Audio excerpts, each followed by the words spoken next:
Саламатсызбы? Региондо Абалким автордук программасы.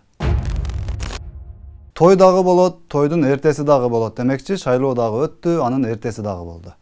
Шайланганы шайланып, добуш алганы алып, албаганы калып, жеңилүүнү билгендери өз абийирин сактап, унчукпай тирилигин улантып жатат. Добушу жетиштүү болуп, жакында мандат аламын дегендери болсо, күн санап, сен бүгүндөн баштап депутатсың деген расмий документти күтүп отурган чагы.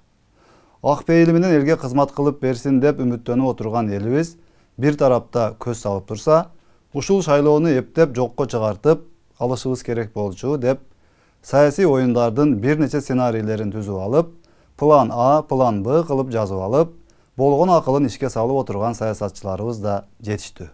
Бирок, эгер байкаган болсоңуз, кечээ күнү көчөдө ызы чуу салууга аракет кылып, элди көчөгө алып чыгамын деп коркутуп аткан саясатчыларыбыздын үнү бир аз басылып калгандай. Мындай абал Бектур Асановдун УКМКга чакыртылып, сурак берип чыккандан кийин пайда болгонун сиз дагы байкаган болсоңуз керек. Албетте, тергөө купуялуулугуна байланыштуу ал киши кайсыл суроолорго жооп берип, кандай далил материалдар менен таанышып чыкканын биз азырынча так билбейбиз. Бирок, ошол сурактан кийин Бектур Асановдун тобундагы саясатчылар демин бир аз басып, башка ыкмага өтө баштаганын көрүп турабыз. Демек, ал суракта 2010 жылдагы кандуу июнь окуяларына байланыштуу далилдүү фактылар тууралуу сөз болгон болушу толук мүмкүн. Андан соң Бектур Асанов прокуратурага дал ошол кандуу июнь окуялары боюнча суракка чакырылганы кабарланды. Абалким эми ал киши сурактан чыккандан кийин тергөөнүн бир топ материалдары менен таанышып, шериктерине өзү бир жолун таап түшүндүрүп койгон болушу мүмкүн да.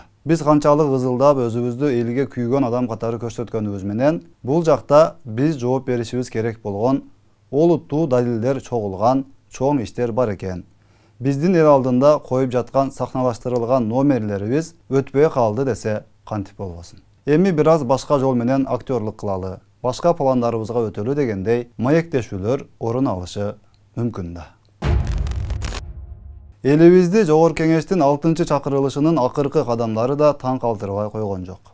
Нараазычылыктарды пайда кылып, ансыз да айтылып келе жаткан наалаттардын санын көбөйткөнү ачык байкалды. Кумтөр боюнча камакка алынган депутаттарды абактан бошотуу сыяктуу депутаттык комиссиянын жумуштарына ыраазы болгондордон көрө нааразы болгондор көп болгону көрүнүп турат.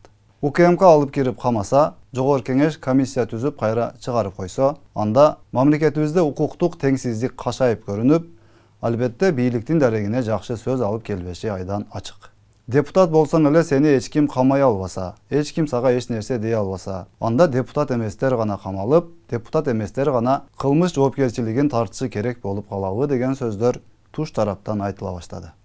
Кетээрде жөн кетпей өздөрүнүн кесиптештерин болгондо да оор беренелер менен айып тагылып тергелип жаткандарды абактан бошотуп коюунун өзү эч кимди ыраазы кылбашы талассыз. Кезинде Кумтөр кыргыз элине өтсүн деген токтомду ушинтип жапатырмак колдоп берүүгө жарабагандар, бүгүн эми дал ошол Кумтөр боюнча жоопко тартылгандарды абактан бошотууга жан үрөп жатышканы кимге жаксын.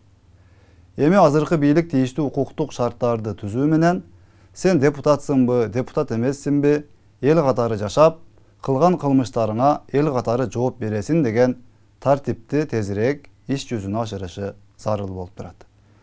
Болбосо, мандатың болсо тайраңда да тайраңда, сени жазалай тургандар бир гана асманда деген түшүнүк коомчулукта калыптанып калышы толук мүмкүн. Бирок булар депутат болгону үчүн абактан бошотулушу керек деп бошотулганы менен, эртең бир аптадан кийин булардын депутаттык иммунитети токтоп, 6-чакырылыш ишин аяктап, булар дагы депутат эмес болуп калышат да. Анан кайра эле катардагы адам катары тергөө аяктаганга чейин кайра эле абакка кирип отуруп турса кантип болбосун.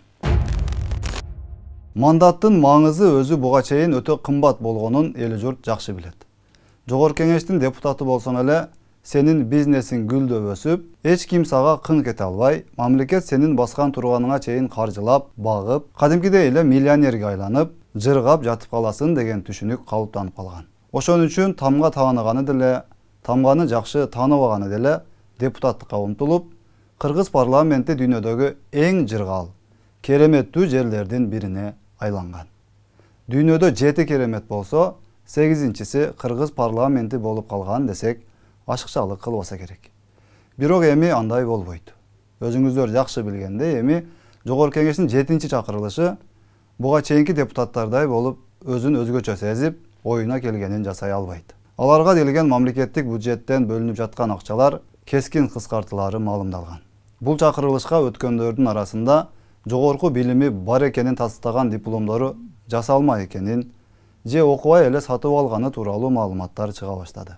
Демек алдыда дагы бир топ кишилердин мандат алышына байланыштуу, алгандан кийин деле мыйзам алдында жоопкерчиликке тартылышы күтүлүүдө. Дипломдон сырткары дагы бир топ кылмыш иштери тууралуу буга чейин эле белгилүү жагдайлар бар экенин элдин баары билет эмеспи.